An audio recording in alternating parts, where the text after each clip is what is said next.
that, and I was done with 10-15 minutes of that, and um, my server crashed, and so did everyone at that center. And later on, we found out, of course, it was the India-wide crash, and there was a big scandal later. But then it so happened that you take it, Welcome, sure. Faizan. Thank you so much for finding the time to do this. I'm sure your experience in the last 5 to 7 years will help a lot of students like me who are going to college and my juniors who are preparing for the field of law and are law aspirants right now. So I'm starting right off the bat. How would you like to introduce yourself to the people and to my viewers who do not know you or you might not know you? Uh, it's always tough introducing oneself. So um, mm, I'm a student graduate of Jindal Global Law School. I'm going to be part of this year's BCL program at the University of Oxford on the prestigious Weidenfeld-Hoffmann Scholarship, which covers my tuition as well as living expenses. Uh, I aim to work in the areas of human rights, equality law, discrimination law for marginalized communities in India. Uh, my previous involvements have been in research of, say, the NRC, CAA, through my work at the university, how international law can be used for human rights advocacy and applying it in the Indian context. Then I also did CLAT, so I was a very serious, like, since your audience is going to be, law aspirants. Uh, I had dropped a year for CLAT preparation. In fact, I was a very serious Same, same. CLAT taker. I was doing mocks. I was doing those all India mocks, and like, it was just not. I mean, something I'd imagined that I would be in this. I would go to a private law school, and it was just out of chance, and it was thankfully supported by a scholarship, and that's why I went there. And yeah, that's pretty much it. And we can come along other questions. Yeah. When I was thinking about how I want to conduct this interview, a point came to my mind key. There are basically three phases of every aspirant or a law aspirant in general. The first phase is that you get out of school, you get into the whole rat race and the whole mindset ki हाँ मुझे अब law पढ़ना है. There are these various exams that these coaching centers tell you to give, which are basically two main exams. या तो CLAT दे दो या ALET दे दो, और backup में तुम कुछ भी देना दे दो, but CLAT ALET दे दो. So that is the first phase where you're about to choose colleges. The second phase is basically where you're in college and you're thriving or surviving in college. And the third phase is either you go for higher studies or you build a career out of law. So through this interview, I want to go through each and every phase that you went through. So let's start at the beginning. Take me back to how Faizan was in grade 12th, how he chose law, and why he dropped an year, and how was the drop year? How was your CLAT experience basically? Because I dropped a year myself, so I'm in the same boat that you were in. Yeah. Okay. So law, like I said, was not a choice, but rather accidental. So in school, there's also a funny story. So Yep. I joined my school, which was DPS, Hmm. not because I wanted to go there like for studying or etc., but because it was one of the few schools. In fact, as far as I know, the only school in Kanpur which had sports quota. So I used to play football, and that's how I got admission there. And if you play football, then in schools you are assumed that you're not someone who's going to study. Uh, and it's not the case that I was studying. I mean, it's a stereotype, but to some extent true.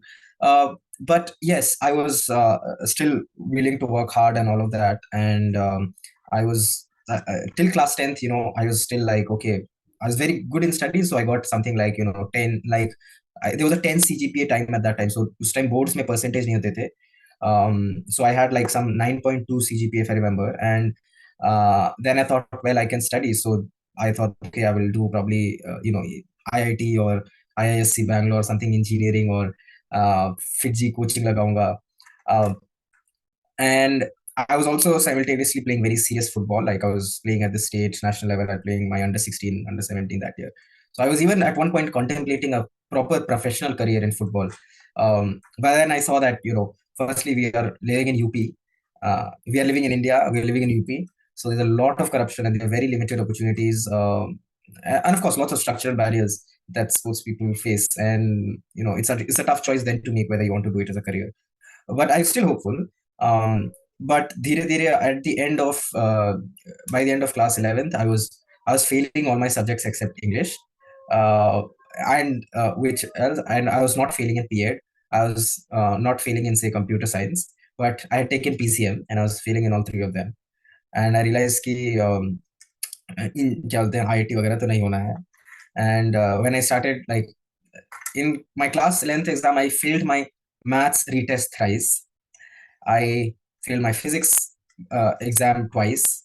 So it was that bad. Okay. And so if you saw me in class 11th, you would never think that this person is meant for anything academic.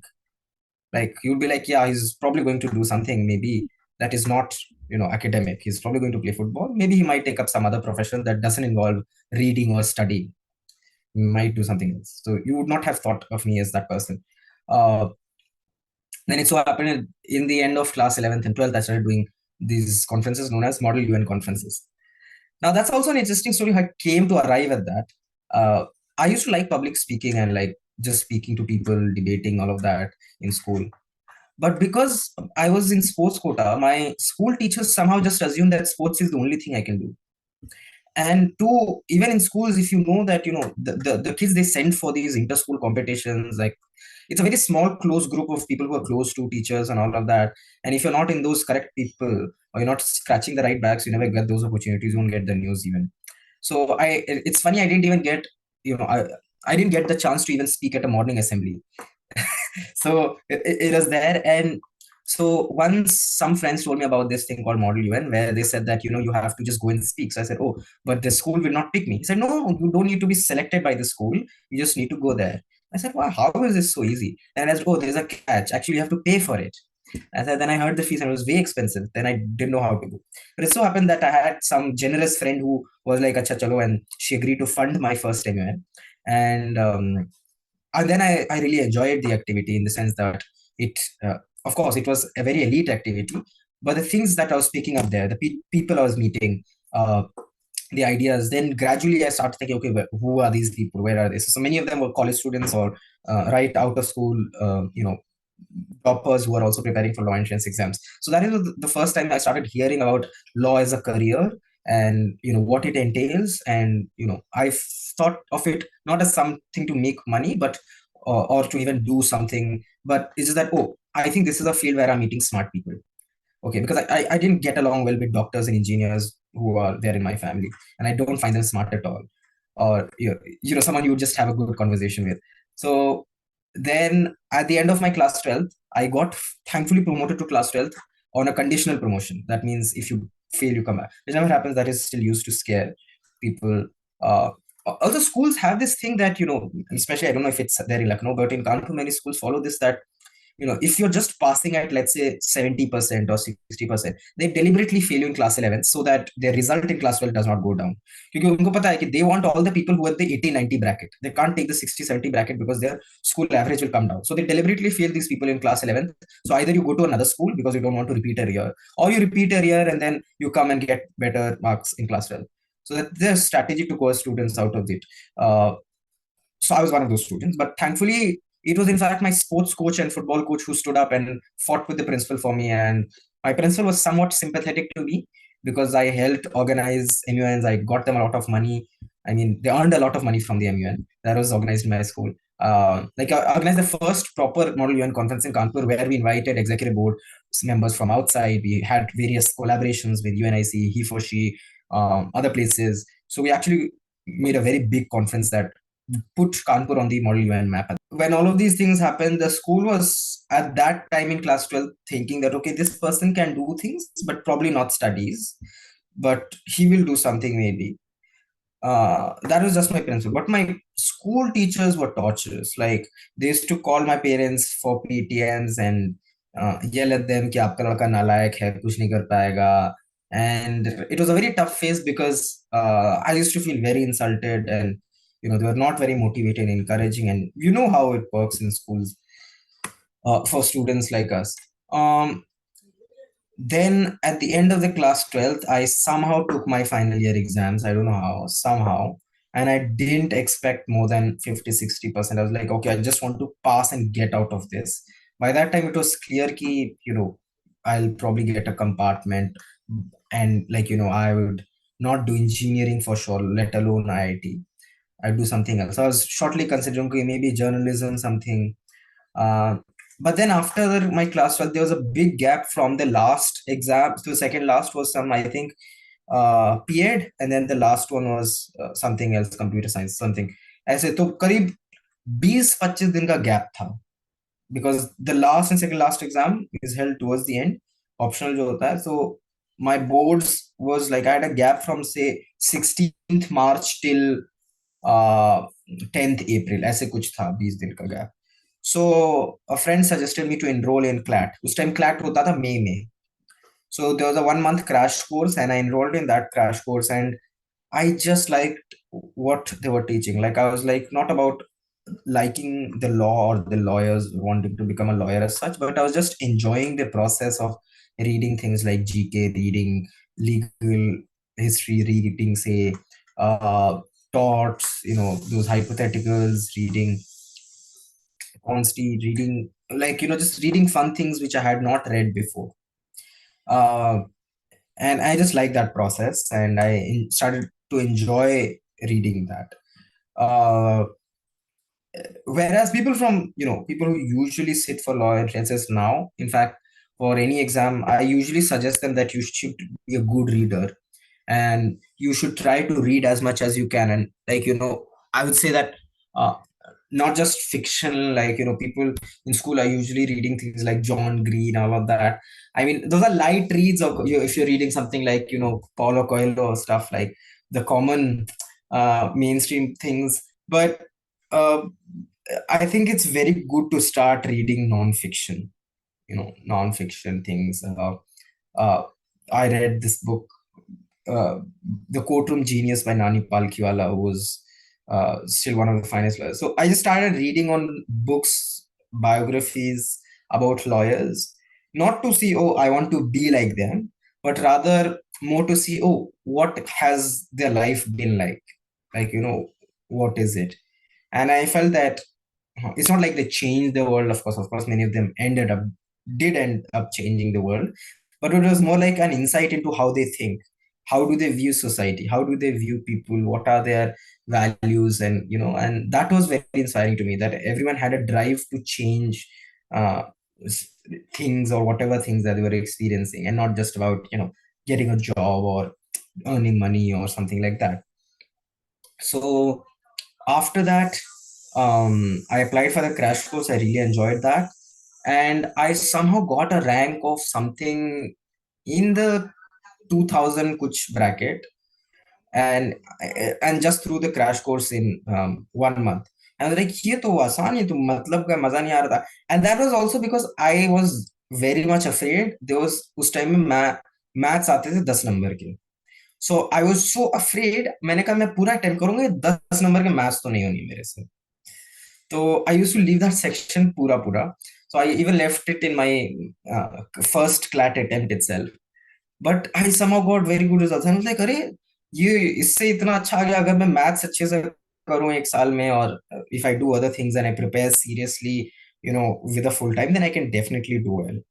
And by that time I had become like close to my coaching professors, sorry, faculty members there in the coaching, and they're all very encouraging. And thankfully I had found a place where y- you know it was a small group. I mean, that coaching now is very big and commercialized and has many branches now, but at that time it was a very small group of people, and they had very small teachers, like small number of teachers, and so it was a small group where you had lots of individual attention, and you had one-on-one interaction more.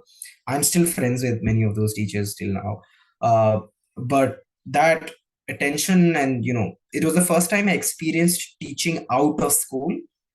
And then I met a good maths teacher who helped me overcome my fear of maths, and told me that it's not really maths, it's actually quantitative aptitude. It's not really what is designed to test you in schools, but this is something else. It's testing a different skill altogether. So it's not about whether you know certain formulas, etc., but how whether you can reason with numbers. So that was very helpful. And then over the years, I became like, over the months, I became more and more serious and more convinced. Like I was studying like crazy, and not, of course I was very passionate, but also there was a sense of guilt कि मैंने 12th अपना पूरा नाक कटवा दी अपने. My parents were investing in me sending you to a coaching. Third was the family and रिश्तेदारों का pressure कि लड़का क्या कर रहा है, घर क्यों बैठा हुआ है. And at that time, 5 years, 6 years ago, this is, I think, yeah, this is 2017 actually. So in 2017, even at that time, laws or CLAT was not really a exam that was known. Okay, people had just started knowing, okay, something as NLUs exist, and there's a national law exam itself for it. And uh, uh, like, if I told someone I dropped, people were asking, अच्छा क्या कर रहा है, UPSC कर रहा है क्या, अरे मेडिकल की तैयारी कर रहा है, then I'll tell them CLAT, then they will ask क्या होता है लॉ का, and then they would laugh, law के लिए कौन ड्रॉप करता है भाई. So, I mean, class students had started, but like dropping was not such a common thing. There were many droppers, but not so common as it is now. And then in the later years, I started hearing about double droppers and whatnot. And अब तो ये पूरा full quota industry type बन गया है. But it was not that perceived to be so important then. And I mean, it had just begun. Actually, in my year, it had just begun when people started taking drops left, right, and center. So I was one of them, and I thought that, okay, I will do it a shot. And by the end of December, I was coming in single and like in the top 20 ranks, all India ranks of mocks, and I was giving mocks for all coachings. Like जो coaching का mock मिलता था online होता था उस time, so we used to do it on online, and उसी time rank आ जाती थी, and I was doing well. I was contacted by the coachings also, enroll in this or that. Then like it was very serious preparation, and my teachers were all confident that I will at least get the top 3 NLUs with the kind of performance I was showing there. Top 3, top 4 to hoga. And in fact, in my CLAT preferences, my teacher said, "अरे GNLU के नीचे कुछ भी भर दो, तुम्हारे से नीचे नहीं जाएगा." And I mean, I was just confident of my prep. Ki, हाँ, I know maybe I am not going to get this rank 1 or whatever, but I know that at least I should get something. And उस time पता लग सकता था because they were coachings भी बहुत कम होती थी उस time, like there were 5-6 coachings, and उनके marks लगा लो, you know that this is the real competition you have. So it was थोड़ा बहुत predictable at that time. And then the day came in May. I still remember it was May 14th. Uh, May 14, 2018. That was the day. 13 or 14, but yeah, I remember it very vividly. It was a stormy day. It was raining. It was windy, overcast sky, and we had gone to the center. And so I was sitting there, and I was very happy. And when I started so the exam was supposed to start at 3, but it started at around 3:30. Okay, online. And then when we started, I started 5, 6, 10 minutes, 15 minutes of reading. So see, CLAT at that time it was a 2-hour exam or 3-hour exam. I don't remember. I think it was 2 hours that time. Yeah, 2 hours. It was 2 hours and more And objective based. Yeah. it was 2 hours and 200 questions. So, you have to be very quick, and every second counts. And most of the time used to go in reading the English section, which has a RC, reading comprehension. So usme I was done with that, and I was done with 10-15 minutes of that, and my server crashed, and so did everyone at that center. And later on we found out, of course, it was the India wide crash, and there's a big scandal later. But then it so happened that something or the other happened.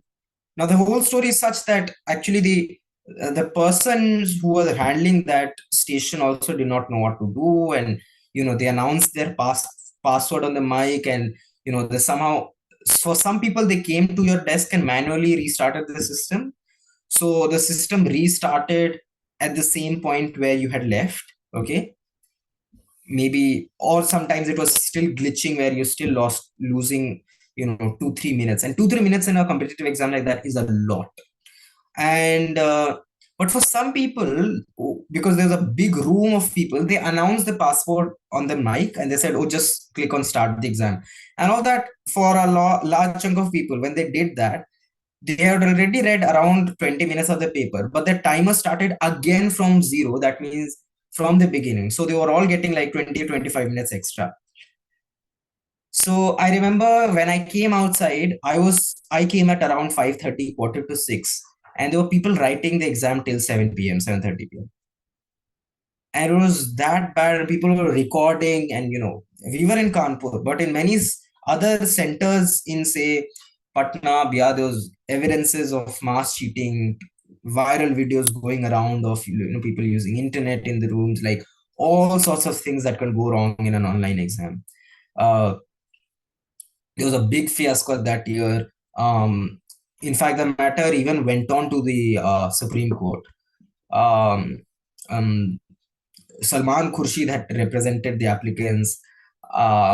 Then Shamnad Bashir, in fact, wrote us an email saying that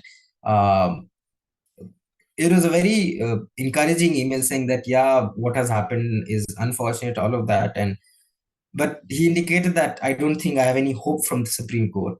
And at that time, as a student, or who is joining law, to be told by an eminent lawyer that, oh, don't have hope from the courts, that was a very heartbreaking thing for me, that I'm going to do law, and for just a simple thing like this, I'm being told don't have hopes from the court. Like, what kind of profession is this? Like, I'm going to be that person. And then they were like, no, actually, and what Shamnad was trying to say at that time was that, actually, don't have hope from the courts, but also don't get disheartened if you don't get an NLU. And I think that was a lesson, that had to be taught by divine will, maybe, that, um, destiny didn't want some of us, or me in that want us to go to specific places, whatever. So anyway, the courts did not interfere much. There was some formula where they adjusted 1 or 2 marks for some people, but they said that it's no longer possible to change things. And it was then later on discovered there was a whole corruption scandal organized by that CLAT year's organizing committee and whatnot. So it was after that year that they stopped online exams after 2018, because of all of that. And then many of my batchmates went to different places, and everyone was so surprised. Like, of course, the results were disappointing, where some people went to places they did not expect. Like, they went to some other NLUs, or what quote unquote is known as second tier NLUs. And also come to all of these classifications in a bit. Uh, but they went there, and many of us were, of course, very disappointed. And then for me, it was not just disappointment, but very surprising. So I remember the day because it was raining, windy, and that day I was coming by a bus, and I was already sure that I had lost this one chance I had, and a lot of things were going in my mind. I don't know how I reached home, because I remember that I tried jumping off a bus. So it was a very sad, depressing time for me. Um, I didn't speak for 3 days. Uh, my mom was just wondering what had happened, till they figured out like something bad has happened and it's probably about this. But they were so worried that ye kuch kar lega. My dad removed the lock from my room, said kuch karwa na le, and they were always around me. Like, my food would be brought to my room. My mom would just sleep next to me. She would cry, and I just didn't know what to say. I was just like trying to get out of it for 3 4 days, uh, and had nothing to, like, think about. It was all going in my head that, oh, maine fir se naak katwa di. I have been a failure again. I failed my class 12, my exams. Now I flunked this whole thing that I prepared for the whole year. Like, what will I tell to my relatives? What will I tell to the people who had hopes from me? What will others think? And now, where will I go? Um, uh, and ironically, just 3 days later, I had the LSAT exam, Jindal ka entrance exam, and I'd never prepared for it. I was like, ये तो मजाक में दे रहे हैं, and I'm never going there anyway. And I was making memes on that college. I'll still continue to do so, but for very different reasons. That यहाँ तो बिल्कुल नहीं जाना है. Or any private law school, I won't go there. I will only go to an NLU and all of that. And then I took the LSAT in that very sad, depressing phase. Also, I think one more thing I must highlight is, for example, good universities abroad and even in India have started taking mental health seriously, and they have counselors and all of that. uh, I really wonder why coaching institutions don't take it seriously. I mean, of course, they do on a personal level. You would have a teacher, talking to you, but a teacher is not a therapist, right?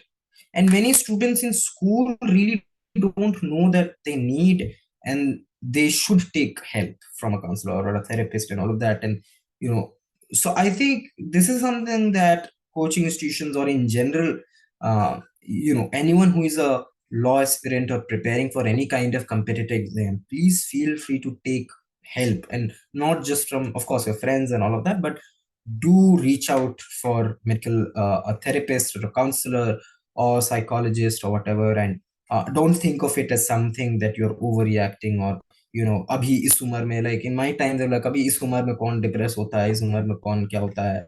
And these things will keep piling up over the years. So it's important to seek out for help regarding mental health and to take it very, very seriously.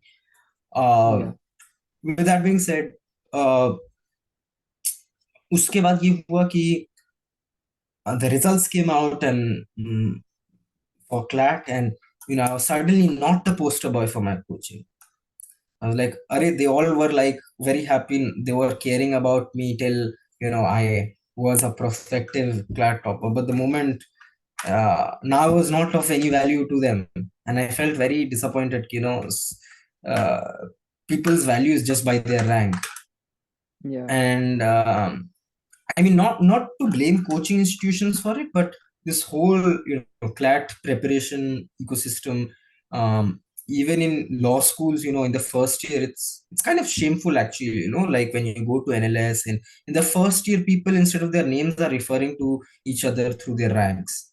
You are allocated a mentor based on your rank in many law schools. Like this. I mean, it's a first year thing, but it's still like you're introducing yourself by your ranks and all of that, which should not matter. And then also the idea that you're seeing so many pictures in newspapers, all these big hoardings, posters, and you're like, "Mera bhi wahan pe hota, and meri bhi photo wahan hoti. I would have also been there." And so you start feeling left out, and again, that is another reason where you start feeling isolated from the rest. Yeah. So I had already cut off all ties with my school. I didn't like my school. And then even that one place, I felt very isolated from it for a bit of time. I mean, of course, the teachers are there, but in general, how and this whole thing started. And then it so happened that I also took the Symbiosis interview. I went there. Um, उधर भी हो गया था, but like after the interview stage, I don't know why, somehow last minute they waitlisted me. And it was very surprising. Like, I don't know how their system works, but it's also very opaque and arbitrary. You don't know what waiting list rank you get, even if your everything else has gone so smooth. Then I got in IPU. I was all India rank 4 in the IPU exam, which is in Delhi GGS IPU. Yeah. Um, then yeah, I didn't apply for more exams like MSCT or um maybe BHU or anything else, because I was very focused on CLAT and IELTS. हाँ, IELTS का भी मेरा हुआ था. I missed by, I think, 1 or 2 marks for NLU Delhi. So that was also disappointing that, okay, not only was CLAT, okay, one big thing that happened there, but how is it that, everywhere else, like even in IELTS, I missed it, and I felt so bad, and I felt like a loser at that time. Then when the LSAT results came, I got around a 94 percentile in it. And then shortly afterwards, I talked to people and they said that you should get a scholarship. So even till then, I was not very sure. and I was considering choices. And also, if you're from a tier 2 city like Kanpur, etc., you rarely have seniors who have gone to such a college. Like even if you come to, and not just for Jindal, if you come to many law schools, like if you come to NLU Delhi or if you go to NLS and all that, you will see that very clearly that there's a dominance of certain kind of schools where you're coming from and which cities you're coming from. And that is not by coincidence. That is because this system is built in a very unequal manner, where you will see that people are from mostly the metropolitan cities. It's the same schools like DPS, Pelham, this fancy Doon school, Marani Gayatri Devi, Mayo Girls. So you will see that it's again the same close group of elite schools that are the feeder schools for these elite institutions. Um, You you so know, that also I creates a lot of. I completely get the your mindset when you found out that you might not be able to clear CLAT, because this over capitalization or the mindset that these coachings create in a mind ki CLAT hi hai jo hai, and if you don't do it, you're just gone. There is no legal career. I went through that mindset for 2 years because I was in a coaching, possibly the same one as you. And going through that system, I realized I might not clear CLAT. I didn't clear CLAT in my first attempt. I got a rank of like 4,100. I had hope that I might do it again because my rank was 4,000. I gave it again. I couldn't clear it again. I was very confident I would. We'll, this whole ecosystem is as such कि CLAT और AILET के अलावा कोई exam है ही नहीं. Most students do not realize that there is another option, and now they're starting to realize that. Yeah. Yes, I hope it didn't take too much time. Yeah, so we were talking about how you had just given CLAT and how you gave the LSAT. You had gotten into some pretty good colleges apart from Jindal, and how you actually ended up choosing Jindal as a law school. Considering in 2018 it was just 9 or 10 years old. So yeah, please go on. Yeah, so LSAT results came out and I started like I was offered a scholarship, and then I started inquiring about the quality and whether I should do it. I mean, so even the scholarship was on my tuition fees and not the hostel fees, so it was still a lot. And then I like it was not me, but rather my father who pushed me to go for it, and I was not willing to go. He said, he will try his best, and somehow we had support from family loans, etc., and so on. That was the finances, but I was still unconvinced about whether it's worth going. So I talked to people online because, like I said, I didn't have many people from my school who had, like, one or two people had gone, but it is not sufficient. Then uh, I knew people from my coaching in CLAT, and some of them told me that they had already gone to some other NLUs, some of them even top 4, top 5 NLUs, and they were leaving that NLU and coming to Jindal, and I was so shocked and surprised why. Then I asked them, and then they told me about the situation and the state of NLUs right now, and how they're lacking faculty, how they're lacking, like, many of them are working on ad hoc basis. Lots of issues of also ragging and this quote unquote sir culture. So a lot many things that students have now started considering as important factors while choosing a law school. They're actively, like, saying no to ragging, saying no to sir culture, and discrimination that they face uh, at NLUs, and many other things that happen there. So that was one of the reasons, and of course the major reason being that I got to know that places are worse off. And then I contacted Chandragupta, who's now also my batchmate, and he was returning from NLIU, and he told me that he has done his research, talked to people who are here already, and he told me that it's really well, and many other things are happening. um, so it's something that is really worth it. um, so then I talked to more people, and then gradually, okay, let's just go. And I'm still not very much convinced. It's when I arrived at JGLS that I started seeing, okay, it's a good place, and, like, I found people. Uh, and initially, it was, of course, a lot of um, cultural shock to me, because it's a very elite college. We have a very homogeneous upper caste, like elite urban background. So naturally, a lot many things get shaped by that, in the sense that your friend circles, your conversations, your tastes, where you're going, who you're hanging out with, a lot many things that you think are, like, many things that we have to earn a lot and work hard for. people have it for granted a lot. Yes. So let me give you another question through an analogy, all right?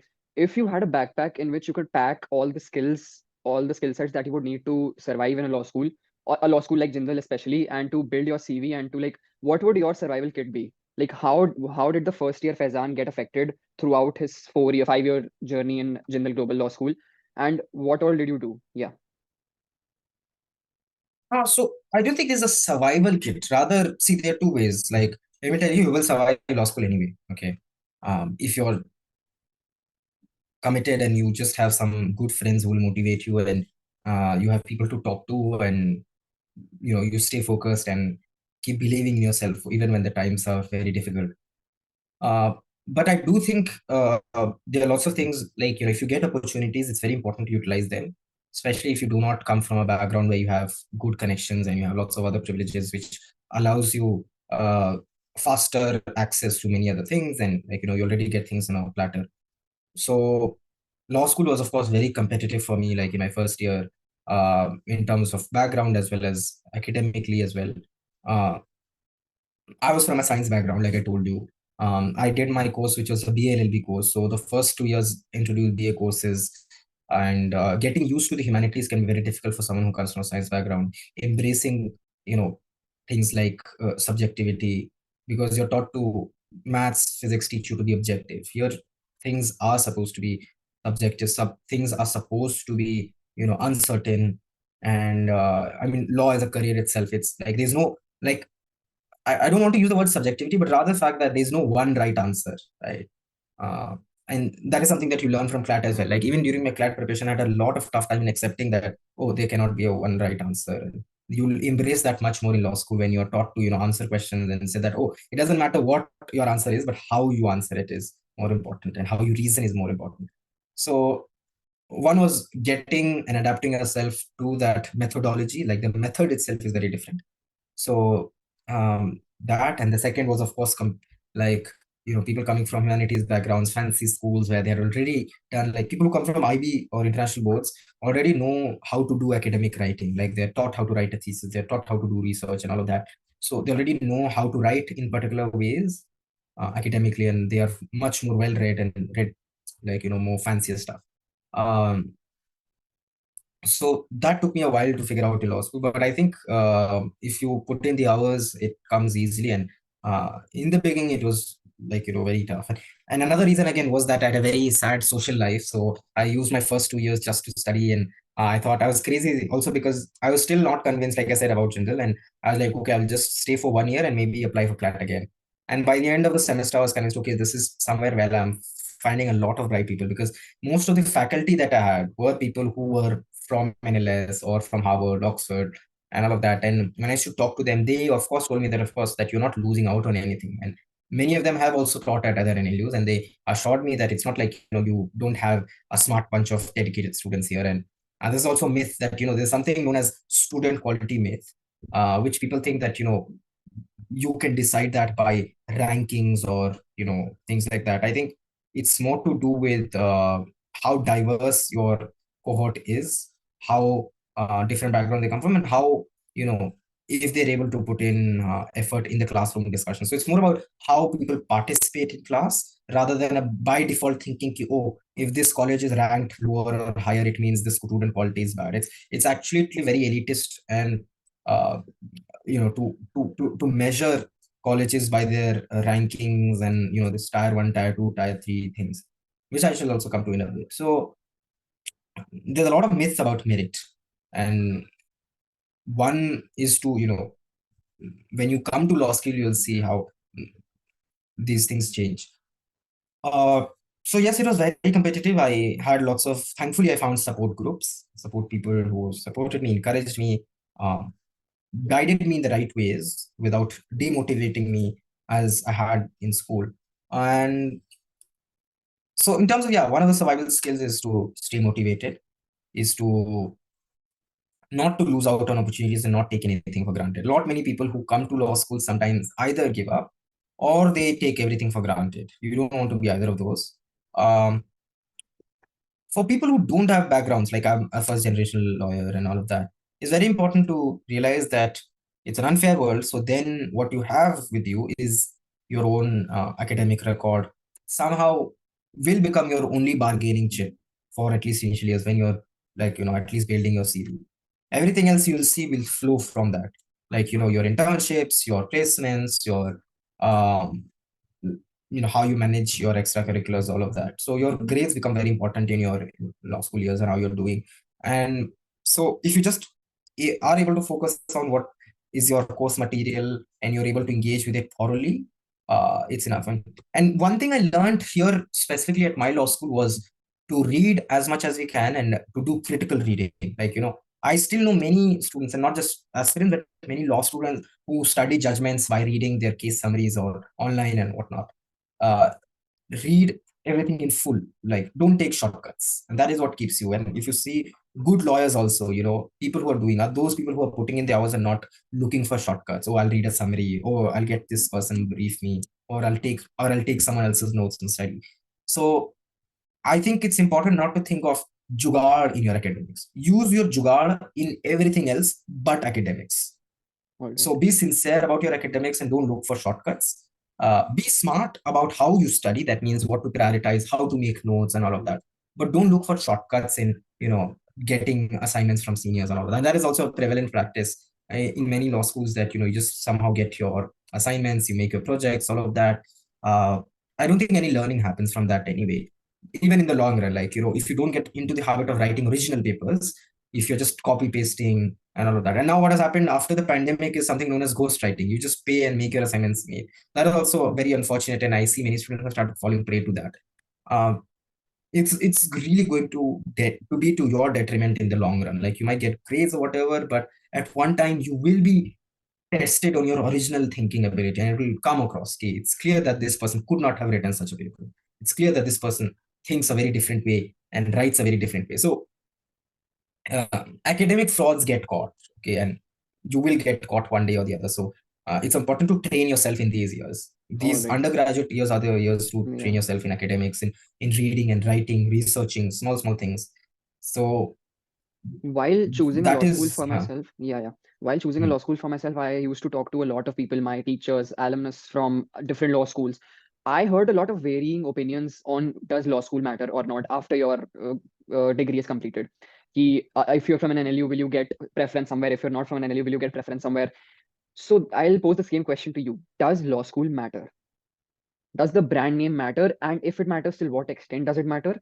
If someone's unfortunate to not go to an NLU and he goes to some other school and is not privileged as someone who can go to Jindal, what should he do? Is the ship sinking, or like what is the way? Yeah.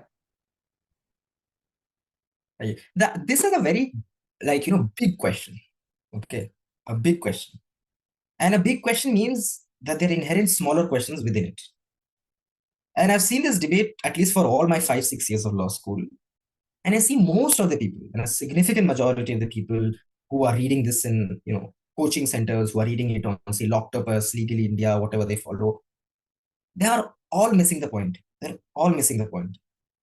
See, also, this is something that we learn in theory, all of that, that, if your starting question or starting assumption is flawed, however you frame the question, then it will automatically determine the answer. So when you say, law school matters, etc., brand, then the question is, when you say matter to whom, matter for what, and what do you mean by, when you say matter, you mean, okay, mean something or have an impact, etc. So an impact or relevance for you might be a very different priority for me. For me, something like, when I say matter for, let's say, higher education, does X matter for higher education? For someone else it might be, oh, does this matter for placement?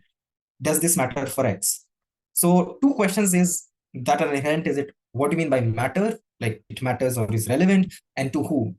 The third Well, and like, most important hmm, thing, when people ask this question, you'll find two types of people.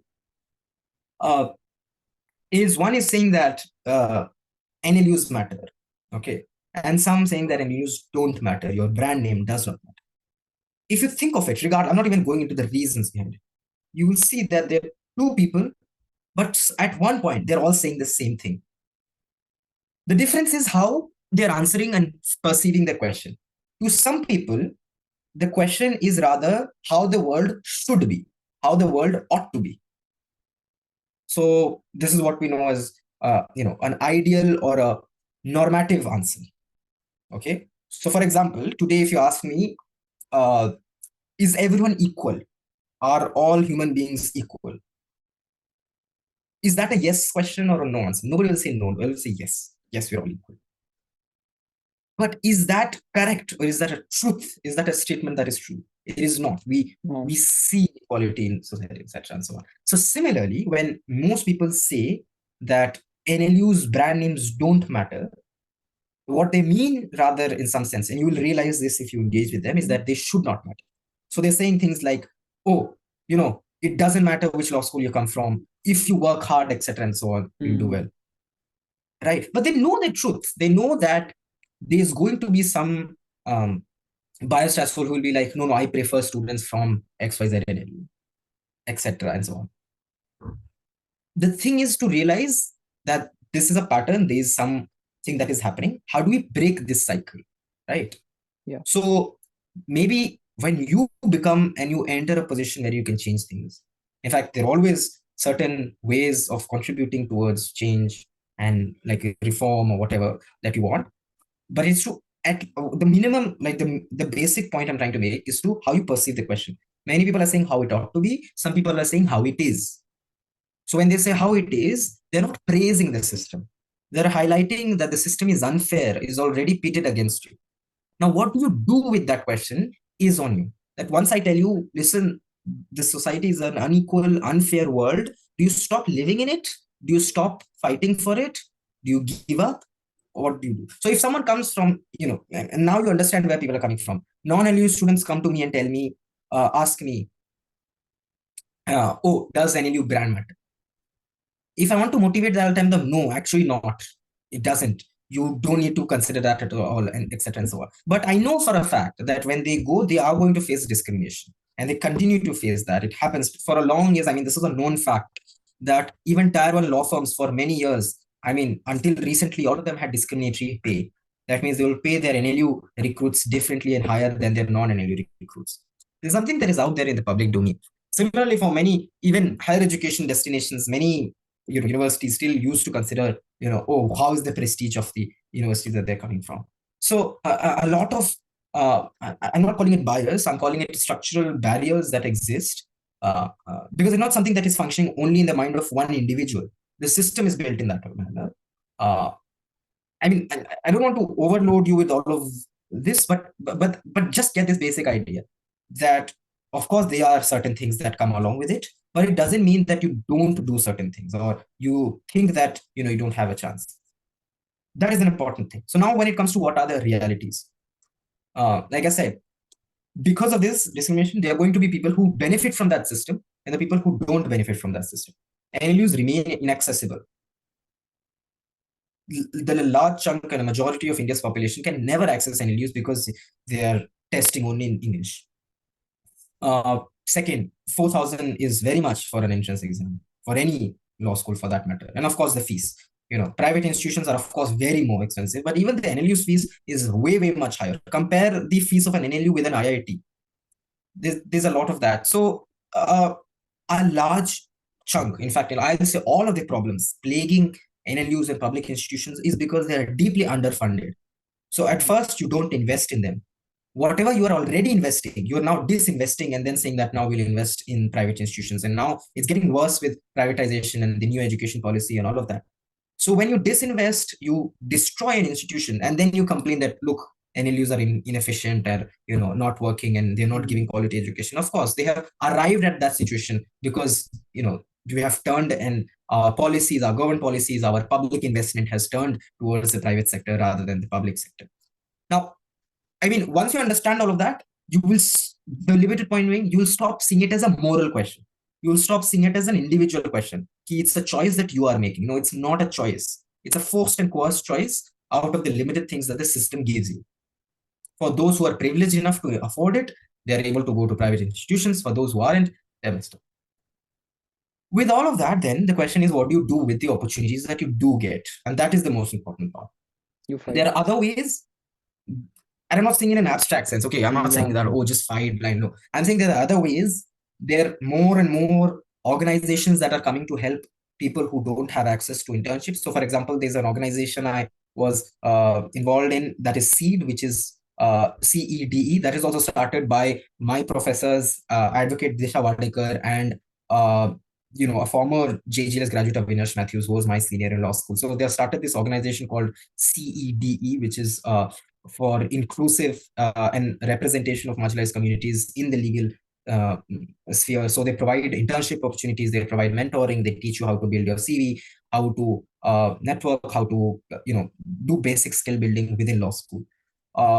So these are programs that have started. There's similarly a project Edu Access, which has been started by former scholars who have received scholarships such as the Rhodes, Chevening and all, and now they are passing on their acquired knowledge to people and democratizing it. So then I'm saying that there are various avenues that are willing to help, and you must take help from it. Don't shy away from it. uh, Network with people Mm. who are online, LinkedIn, reach out for advice that, okay, where can we do? And the law, the legal sphere is highly run by networks and contacts, your internships and all of that. And even in the first few years, I'll say don't worry if you're not going to a fancy firm, etc. Most people who go there don't really learn anything. In fact, the tier one firms don't teach you anything. They're just there so that you can have that, and they can say that we have our interns from these XYZ top law schools, etc. But the learning that happens there is not much, because there's not even much work that they can give to an intern. A lot of it is very high stakes work, which they cannot trust to an intern, and you really don't get to learn there, and you don't get personal attention in a big law firm which has lots of lawyers. In fact, the real learning happens in chambers, in under individual lawyers who can do that hand holding and teach you in the initial years, and then let's say at smaller firms where you get more personal attention. So you actually All right. learn more by going to quote unquote non-brand places and non-fancy Mm. places. So All right. it's similar with also, if you are not in a quote unquote a brand law school, if you're going to other places, you might be able to utilize the fact that if you have relaxed attendance, right, utilize that to do internships, do other things that you can do. Utilize your, let's say, if you have if you have less academic load, etc., or if you have a relaxed semester where you don't have classes that much, or attendance is not an issue, then spend your time, invest your time wisely in reading other things for your Like internships, GLC. or just books, or even writing Yeah. papers, or Mm. talking to people. uh, so your law school again is not your closed bubble, and it should not be. Make sure your college is not your closed bubble. You have to reach out outside of it. Travel to places if you can afford to.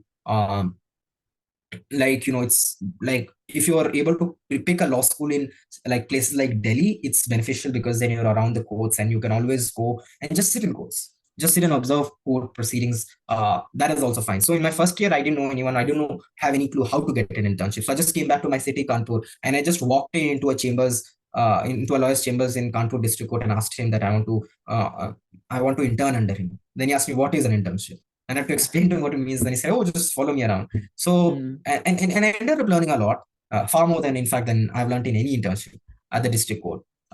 Then gradually you start building contacts. You climb. When I came to Delhi, my first few internships were through asking through my professors and through my career cell. I had the privilege of being in a college where my career cell is active, but in many law schools, most law schools, they're not very active, and they're defunct, or they're not very helpful. So then again, you try to build contacts of people, you talk to people at other internships, you reach out to students, in fact. Don't hesitate or shy away or think that it is something that is below your dignity to ask for help. There are far Mm. more people in the community who would be willing to help you, who come from a similar background, and understand what it is to struggle as a first generation law student. And many of them will be actively helping you in reaching and securing internships, or recommending you places to intern, etc. Then of course, these are some ways you can do to All utilize right. your time at law school. And it's not like you can't hope to do anything. I know so many people, of course, on an encouraging note, is that despite all these hurdles, so many people do go to higher education in top universities abroad, end up securing Mm. full scholarships. So just because you're coming from a place or a background that is deliberately excluded and deliberately discriminated against, doesn't mean that you change your aims because of that. You should always aspire to aim high as you can, and it should not demotivate you on an individual level. Recognize Once you recognize that that it's not your fault, then you'll be able to engage with it better. All right. So now that we've covered the first two phases quite extensively, I just want to talk to you about your whole experience in going to Oxford. You're going to go to Oxford. How was you building your CV? How was the application process? What is the advantage of an LLM doing an LLM from abroad, from a college, university like Oxford? And what is the advantage of doing an undergraduate degree from India and not abroad, because some people do consider going to countries like UK, universities like Bristol or Leeds or somewhere else. They provide undergraduate courses to international students as well. So kindly explain to me your whole like application process, why you actually are choosing to go to Oxford. How did you get a scholarship? Yes, and since you're a Rhodes Scholar finalist and you got another scholarship, so kindly please tell me about that. Okay. I think it might be too early for school students or law school aspirants to All right. m- like not just to have a decision, but even to form an opinion. Like Okay. you'll realize that maybe when you're really interested in higher education abroad, after you do your first at least 4 years at least. I had no intention till my third and fourth year, and it takes time to formulate an opinion. And not just for higher education, whatever career decision that you make sure that you spend some time in thinking of what you really want to do in the first initial years and explore various things. So the first thing when you talked about building a CV or um, I, I don't think there's a way to build or target that, okay, at the end of 5 years, I want to do this. So I will start preparing for my first year and doing this. One can't plan that way. It's actually you connect the dots backwards, whatever you do, and then you see, okay, now where I want to go. I mean, it's the same way, like law center decision, neither was going to, going abroad for masters. Uh, so one is, of course, make sure that you're focused academically, and grades are very important wherever you go. Uh, Doing other things. Now, one thing that I hear from many law students who do podcasts or things like that, are always giving advice on, oh, do a moot court or do a paper, write a paper or publish somewhere, all of that. A, understand that it's not really a race. Okay, I mean, unfortunately, it has become, but you don't have to act in a way where you're rushing to publish, rushing to do a moot court, all of that. I would say rather, it's not about doing that checklist of items in law school. Oh, have I done a moot court? Have I done this? Have I got this on my CV? This is a wrong approach to take. The approach you should take is, are you passionate? Now, you do not have to be passionate about moot courts. You don't have to be passionate about constitutional law. You don't have to be passionate about publishing and writing. You don't have to be passionate about, doing all of that and getting your CV or doing corporate law. But you have to be passionate about something. Okay, you should try to cultivate a passion that I am passionate about something. And when you're passionate about something, then you can do activities revolving around that area. That if, let's say, you are passionate about, say, corporate law, then you will start doing activities related to that area of law. So in the first 2 years, you explore every area, you figure out what you like most and what you enjoy doing most. And the easiest way to figure that out is if it doesn't seem boring to you, if you can do it without feeling tired, and if it challenges you and enjoy it. That is the best test of figuring out your career, if you enjoy something. Uh, so I started enjoying international law, which I was introduced to through my moot courts. Then I started enjoying other things like constitutional law, human rights, all of that. So my activities started, gravitating towards that side of things. Similarly, many of my friends who come to law school find corporate law or company law interesting, and business and commercial things interesting. So they are doing lots of activities around that. They're mooting in the same areas. They're also writing papers in the same areas. They're doing internships in similar areas in specific corporate firms. And then you start narrowing down in which specific area. Commercial, maybe you want to do something like tax. You want to do something like, stocks and mergers, acquisitions, securities, banking, all of that. So then towards the later year, you might start thinking of specializations, but you might want to some broad area of interest that you like, right? Uh, like it's the same decision that you made about law. Like, you might have thought of various career options, but you narrowed it down to law. Law is also on a broader field of humanities, right? So something in Yes. humanities. So it's a gradual process of narrowing down, and but it's something that you should start thinking about. Okay, now what you want to do is not something that anyone can and should tell you. That is on you to figure Yeah. out in your own ways and what you like. Once you do that, so that was again in general advice how to figure out, and then you can figure out things on your own, and then you do. And it's also not important to do only law things. So if you're interested in, say humanities, don't read just law. Read things like political science, read history, read books outside of law, read newspapers, read journals outside of law, meet people outside of law, go to say student protests, go to me, talk to activists, understand grassroots movements, etc. Similarly, people who go for corporate commercial law, they don't read just the law. They read things like commercial awareness. They're up to track with the what's happening in business and all of that. So don't just stick to only law and isolate yourself in that bubble. Then how I came to making my decision of doing my master's, I mean, it's a personal thing and it will always be different according to one's personal inclination. So by the end of my second year, I was exploring various things. I was also simultaneously doing different kind of internships. So what I used to do was do one internships to get a job in case because I need money. So I would do one corporate internship or one farm internship. And the other was one internship that I do that I like or for a cause that I like. So I interned with Shadan Farasat, who is an excellent human rights lawyer who appeared in the EWS case. He's now appearing also in the marriage equality petition. He has done a lot of work, and he was one of the main, petitioners in representing the main petitioners in the CNRC case before the Supreme Court, and many other constitution human rights related cases. So I really liked working under him. I worked under other people also who did wonderful work. I worked under academics who were, doing work similarly related to human rights international law. I was working at my center at the law school, which is the Center for Public Interest Law, and it had a huge team of people working on a report, working on the CNRC, doing both. They were combining domestic law, they were combining, empirical groundwork statistics with the law and doing all of that clinical work. So I enjoyed contributing and working. Like it gives you a sense of fulfillment that your work is going to shape something in the years to come. And then I was also assisting my professors in their research as research assistant. So I started doing multiple things all at once. And then gradually at the end of my fourth year, I'd also done another moot, which is the Willem Seewe's International Commercial Arbitration moot that happens in Vienna and Hong Kong. So that was somehow something that I just also started liking, like, arbitration and disputes or commercial litigation kind of things. And that helped me in securing a job. But of course, my major interest remained with international law, human rights, constitutional law. Then in my later years, I started narrowing and specializing specifically in discrimination law.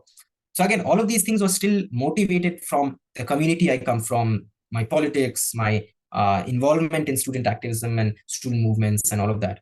And that is also something that I think law students should definitely explore when they come to any law school or to any university. Even if not to law school, if they go to any university, it's important that you go and be organized and be part of, and I'm saying I'm not using politics in the sense of political parties and stuff, but I'm talking in terms of social movements per se, movements, student movements of progressive causes that are highlighting issues like, when it comes to gender or the caste question or the class question or the communal question in India. These are very important things that are taking place in the current situation in India that we live in. And students have a big role to play in it. And they have always played a role in student movements have a big role to play in social movements.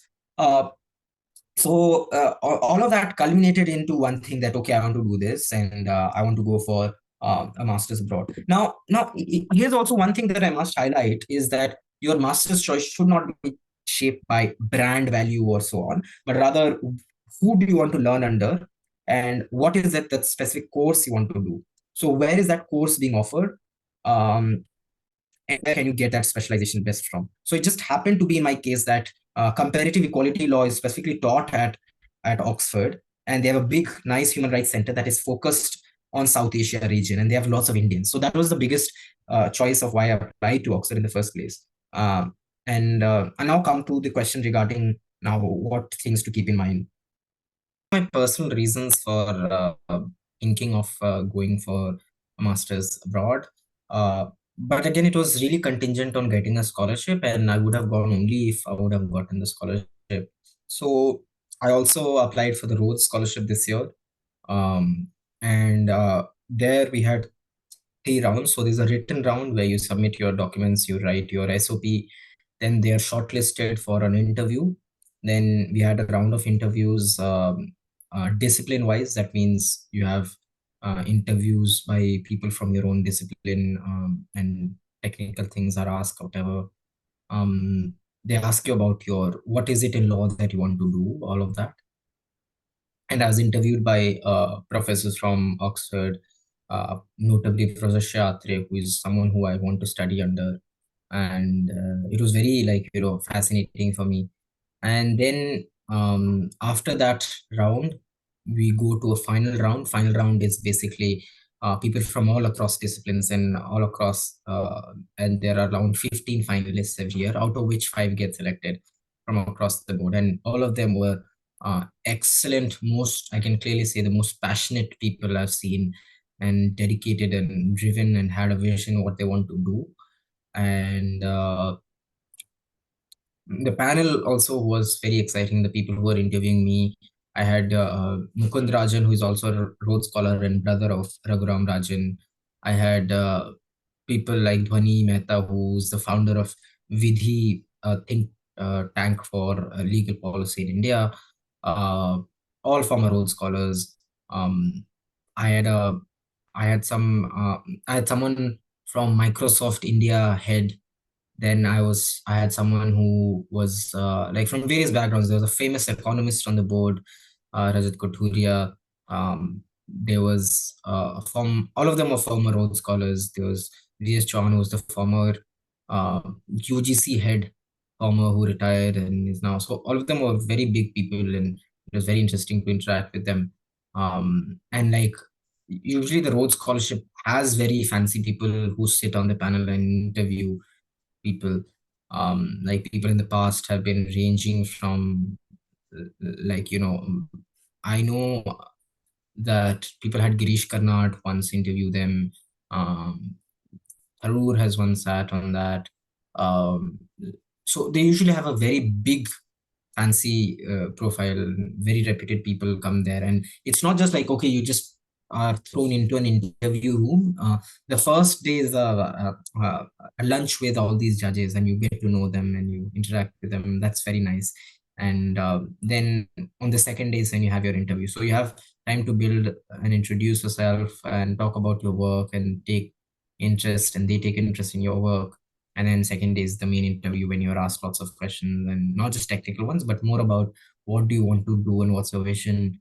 And they test you on a lot of things, like your leadership, your you know mostly about how do you want to utilize your Oxford degree and come back, how do you want to contribute to society and your community, where you're coming from, and what's your vision. So all of those things.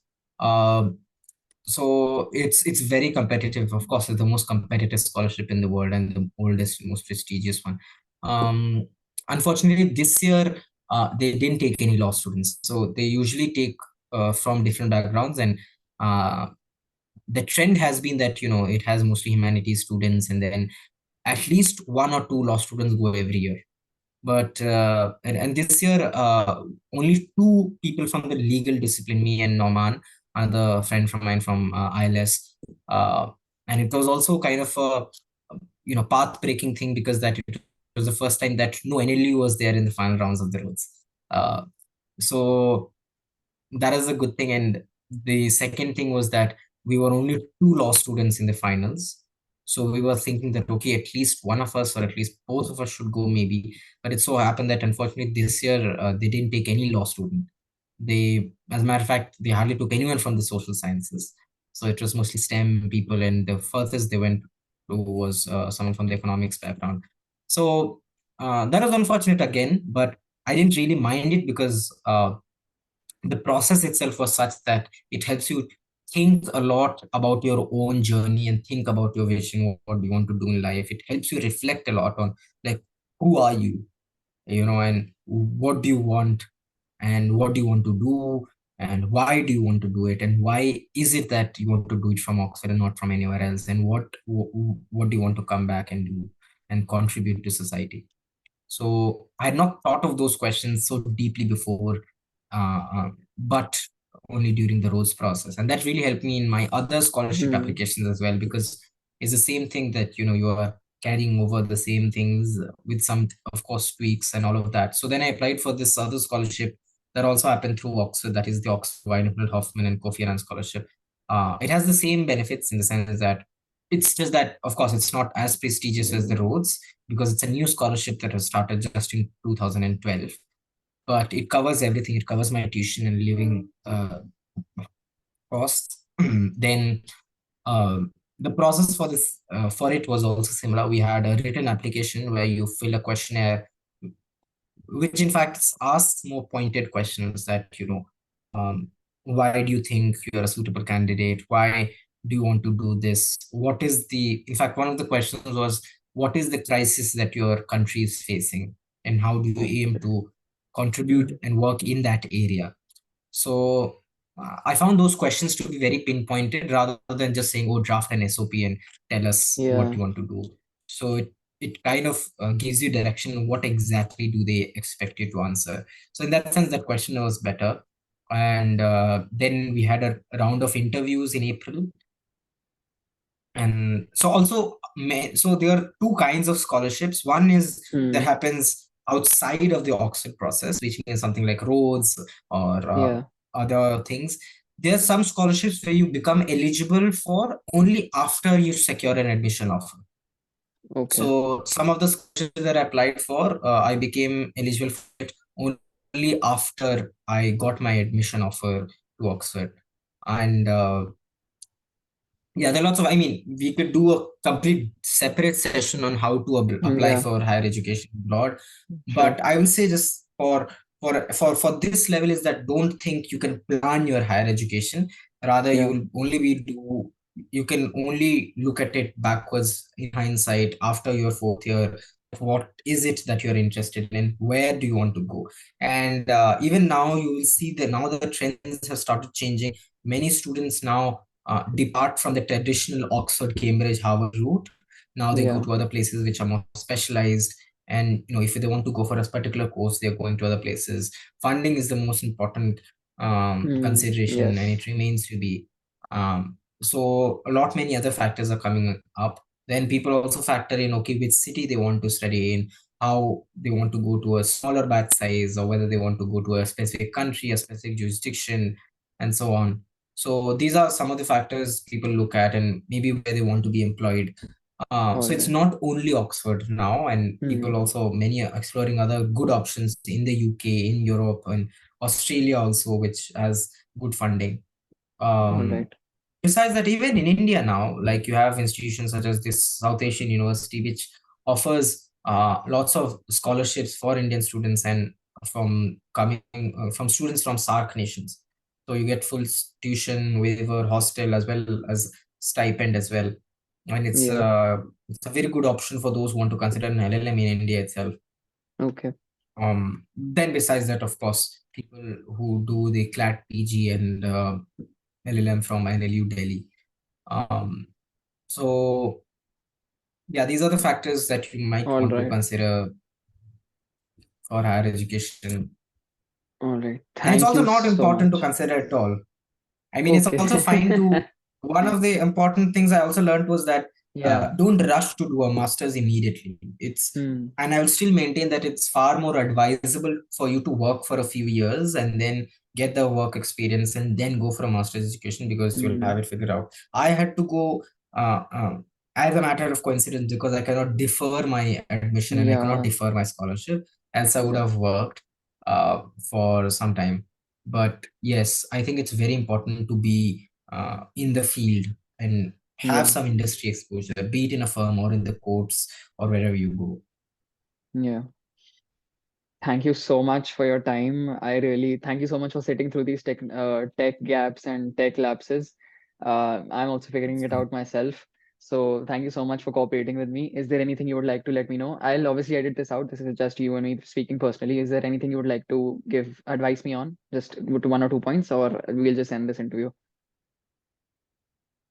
No, thank you. And this is a really good initiative that you took. I think Thank it's you very so. important for students to have this mindset, pehle se, like, don't Yeah. worry much. Like, the Yeah. whole industry thrives by making you worry and by making Yeah. you sad and making you, they feed on your worry. They earn money because you worry. Yeah. So rather focus on what you can do in your control rather than things that you Yeah. cannot control. Okay. And that is what I've always followed, and I think it has led me to good places. Always Yes. aim high as you can. Don't self reject. Yes. um, this is a big problem, be it your college applications, be your higher education, be your internships, or whichever opportunity you apply for, don't self-reject. Yes. All right. Thank you so much. We'll just end this. And All the best. can you And give me one I'll of your also, professional? Yeah. yeah, I'll also like, if anyone seeing this podcast wishes to reach Yeah. out to me for any help, advice regarding law school, you can always connect to me on LinkedIn, Instagram, or email. Sure, sure. I'll list them I down think below. I Yeah.